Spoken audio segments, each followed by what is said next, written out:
Welcome to this how-to video. Today we're going to be talking about how to do general planner setup on Gen 3 2020.1 and newer software.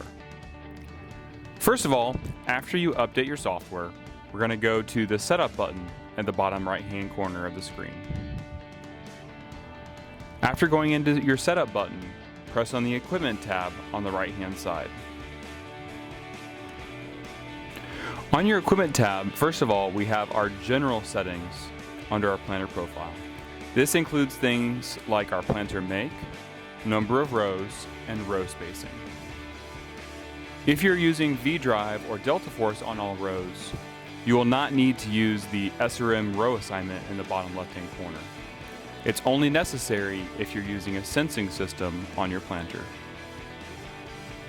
In this case, we'll be setting up a John Deere 16-row planter. The Reset System button can be used at the bottom of the page to reset the settings for this particular section of the planner profile. In this case, it would reset the general settings. Next, on the right-hand side, we have our different systems available. By default, we have our seating system available. In this case, we're going to go into our seating system and select V-Drive as our seating system.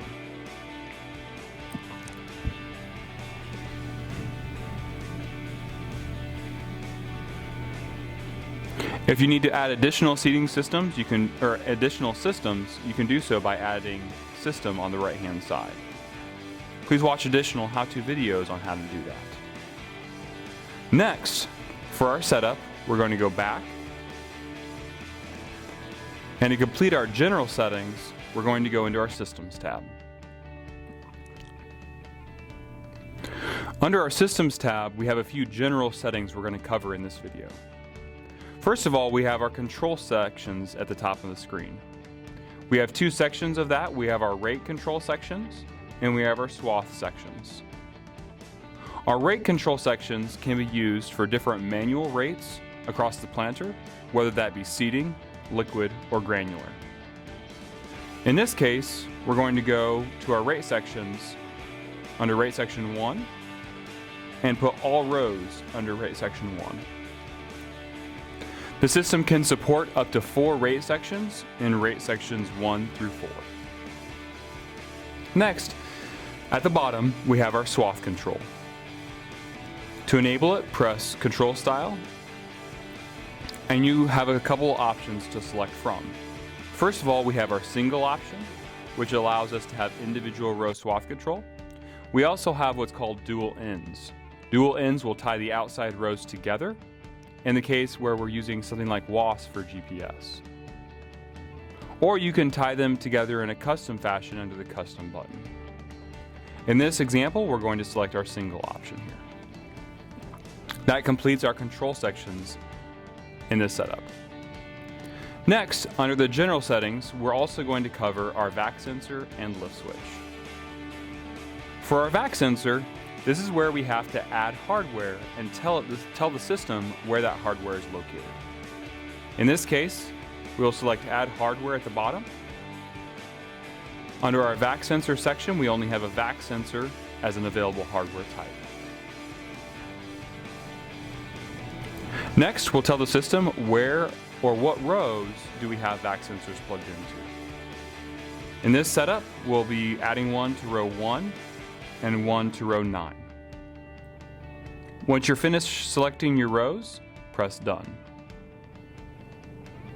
Now at the top of the screen, we have a chart that shows row locations indicated by a dot of where those vac sensors have been configured. Next, we're going to go to our lift switch. For our lift switch, we have multiple hardware types we can support. To start, we're going to press Add Hardware at the bottom of the page. There are two options here. First of all, we have a push button lift switch.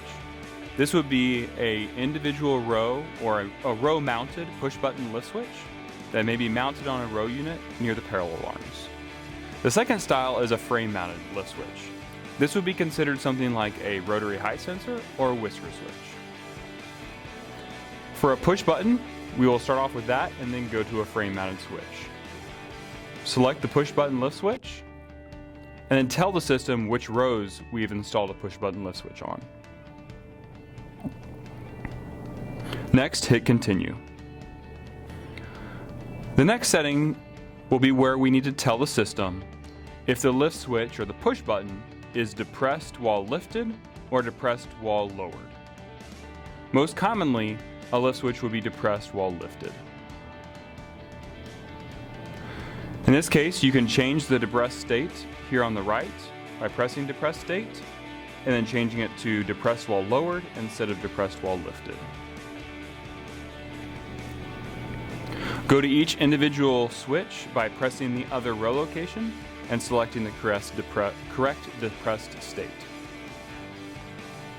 When finished, press Done.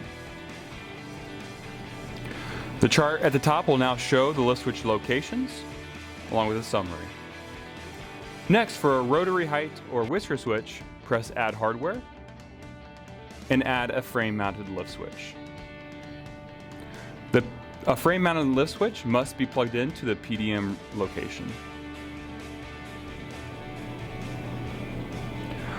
Once we add a frame-mounted lift switch, we must now calibrate that lift switch. That calibration can be done by hitting Run Calibration, and then go through the menu options to press when lifted and press when lowered. For further questions, please feel free to reach out to your product support team or your local dealer. There will be additional videos on vDrive and other products, also located on the cloud. Thanks and have a great day.